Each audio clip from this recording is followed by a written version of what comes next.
सर्वांना क्रांतिकारी जय भीम, जय भारत. मित्रांनो, मी अंकित वाघमारे, सामाजिक कार्यकर्ता. आज पुन्हा एकदा आपल्यासमोर काही विषय घेऊन येत आहे. हे विषय घेऊन येण्याचं कारण असं आहे की तुमच्यामध्ये जनजागृती झाली पाहिजे आणि आपण नुसतं बघ्याची भूमिका न घेता आपल्याला एक माध्यम मिळालेलं आहे सोशल मीडिया, त्याच्यावरती सुद्धा आवाज उचलला पाहिजे असं मला वाटतं. आज तुमच्यासमोर विषय आणायचा होता तो असा की गेल्या वर्षभरापासून मी राहायला मोजे शेंद्रे तालुका जिल्हा सातारा येथे आहे आणि तिथे राहत असताना माझ्या भूखंडावरती अतिक्रमण आहे आणि तो अतिक्रमण करणारा व्यक्ती गावातलाच आहे आणि त्याला ती भूखंड देणारे व्यक्तीसुद्धा आमचेच आहेत. पण ते भूखंड शासनाच्या परवानगी विना देण्यात आलेला आहे. नुसतं देण्यात आलेला नाही तोंडी, तर शासनाने वर्ग 2च्या जमिनी राहण्यासाठी दिल्या होत्या विस्तारित गावठाणातली. त्या जमिनी परस्पर यांनी दुय्यम निबंधक 2चे अधिकारी व देणाऱ्या भूखंडाने देणाऱ्या आणि घेणाऱ्यांनी या दोघांनी परस्पर केलेला आहे. ते करत असताना शासनाला काही रक्कम भरायची असते, त्याच्या परवानगी घ्यायची असते. हे सगळ्या गोष्टी न घेता त्यांनी परस्पर व्यवहार केला. ते होत असताना गावातले सरपंच, मंडलाधिकारी, तलाठी हे सगळे बघायची भूमिका घेत होते, कारण त्यांना काही कशाचं देणं घेणं नाही. त्यांना फक्त टॅक्स मिळालं बस झालं. पण ही शासनाचा भूखंड आहे, ह्याच्यावर होऊ शकत नाही. हे त्यांनी निदर्शनास कुणाच्या आणायच्या, प्रांताच्या, जिल्हाधिकाऱ्याच्या, तहसीलदाराच्या. पण त्यांनी तसं न करता फक्त बघायची भूमिका घेतली. त्यामुळं काय झालं की अशा शासकीय भूखंड राहण्याकरिता जो उद्देश होता देण्यासाठी जनतेला, त्याचा विपर्यास प्रत्येक लोक करू लागलेत. कारण शासन कानाडोळा करतोय, झोपेचं सोंग घेतोय. मग याविरुद्ध आवाज उचलणार कोण?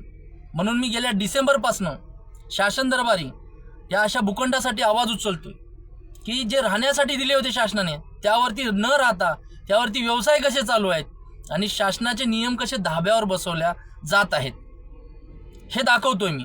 कारण काही लोकांचं म्हणणं असं आहे की कायदा व्यवस्थित नाही देशातला, आपल्या संविधान व्यवस्थित नाही.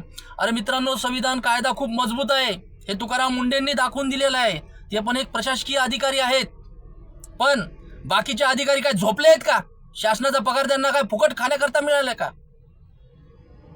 त्यांनी सुद्धा तुकाराम मुंडे साहेबांचा आदर्श ठेवून या संविधानाद्वारे त्यांना जे कायद्याचे जे नियम मिळालेले आहेत त्या नियमाची पूर्ण अंमलबजावणी करून जे शासनाच्या नियमाची पायमल्ली करत आहेत त्यांना जाब बसवला पाहिजे, त्यांना शासन केलं पाहिजे, त्यांना दंड ठोठवला पाहिजे, जेणेकरून सामान्य जनतेला हा कायदा, हा भारत देश, हा संविधान आपले असण्याची भूमिका त्यांना वाटली पाहिजे. हे आपलं आहे, त्यांना संविधानाप्रती प्रेम असलं पाहिजे, आपल्या कायद्याप्रती प्रेम असलं पाहिजे, हे मला सांगायचं आहे.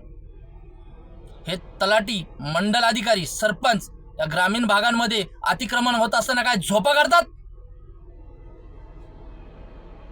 आज गावच्या गाव बेचिराग होताना दिसत आहेत. कोणी पण उठतंय, कुठल्याही जागेत काही बांधकाम करतंय, जा विचारणार कोण? राजकारण्यांनो, यांना अभय देऊ नका. तुमच्या छोट्याशा फायद्यासाठी यांना अभय देताय, पण सर्वसामान्याचे घर उद्ध्वस्त होत आहेत यांच्यामुळं. याला जबाबदार कोण? तहसीलदार, प्रांत, कलेक्टर यांच्यामुळं सामान्य जनता ह्यांना शासनाच्या पाठपुरावा करायला जातं. त्यावेळेस हे व्हीसीवर असतात, ऑनलाईन मिटिंगी असतात, स्थळ पाण्याला असतात. ह्यात वर्षानुवर्ष जातात. सामान्य माणूस मेटाकुटीला, रडकुंडीला येतो, कोर्टात जातो, कोर्टात सुद्धा न्याय मिळत नाही. असे असताना मी सुद्धा त्यातला एकच आहे, सामान्य माणूस. न्यायासाठी वर्षभरापासून लढतोय, पण न्याय व्यवस्था ही कागदावरतीच दिसते. आज मी तहसीलदाराच्या आवारात गेलो होतो तहसीलदार साहेबांना विचारणा करण्यासाठी की आमच्या गावातल्या भूखंडासंदर्भात तुम्ही कुठली भूमिका घेताय. त्यावेळेस तहसीलदार साहेब तिथे नव्हते, प्रांत साहेब सुद्धा नव्हते, काही कामस्थ बाहेर गेले असतील. असो, पण तिथे येत असताना एक गोष्ट माझ्या निदर्शनास आली. तिथे टोईंग व्हॅनची एक यंत्रणा येते, गाडी सकट. तिथे त्यांचे कर्मचारी असतात. चुकीच्या ठिकाणी टोईंग केलं की त्या गाड्या उचलतात, खाली नंबर टाकतात आणि लगेच पावत्या वगैरे बनवून त्यांच्या संबंधित ऑफिसला यायचं सांगतात आणि तिथे फाईन भरून त्यांची गाडी रिलीज केल्या जाते. तशीच यंत्रणा तहसीलदार ऑफिस, प्रांत ऑफिस, कलेक्टर ऑफिसमध्ये का होत नाही?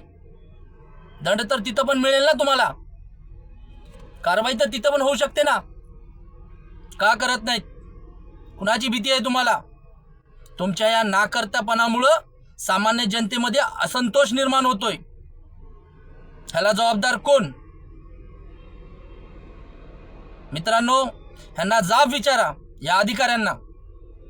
ह्यांना पगारी मिळतायत, ह्यांना तुमच्याबद्दल तळमळ राहिलेली नाही. राहिली असती तर हे असे प्रकरण घडले नसते.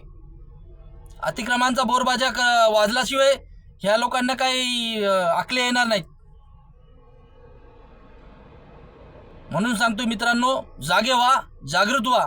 प्रत्येकाने आपल्या गावाबद्दल चुकीच्या गोष्टी होत असतील गावामध्ये तर त्या शासनाच्या निदर्शनास दाखवा. घाबरू नका कुणाला.